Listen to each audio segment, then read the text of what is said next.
أعوذ بالله من الشيطان الرجيم بسم الله الرحمن الرحيم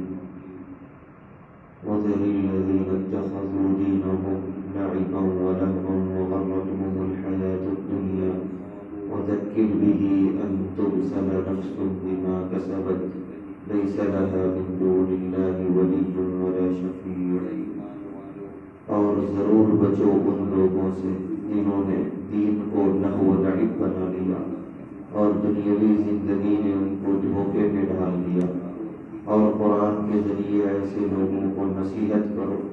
تاکہ کوئی اپنے اعمال کے سبب ہلاک نہ ہو اور اس دن اللہ کے سوا ان کا کوئی مددگار نہ ہو۔ اس آیت میں بھی اللہ تعالیٰ مومنین کو نصیحت فرما رہے ہیں کہ وہ لوگ جنہوں نے دین اور مذہب کو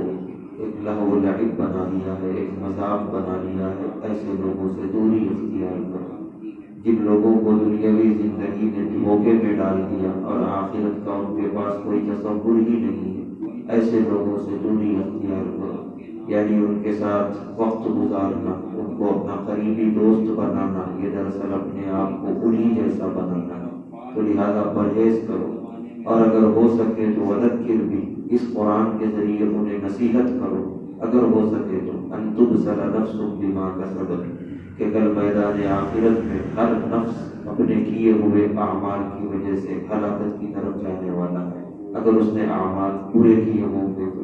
لیس لہا من دون اللہ ولی، اور اللہ کے علاوہ کل میدان آخرت میں اس کا کوئی کارساز، کوئی مددگار نہ ہوگا۔ لہذا آیت کا پیغام صاف ہے کہ ہم صاف ستھری دینی زندگی گزاریں اور ایسے ہی لوگوں کو اپنا دوست بنائیں۔ اللہ ہم سب کو ایسا کرنے کی توفیق عطا فرمائے۔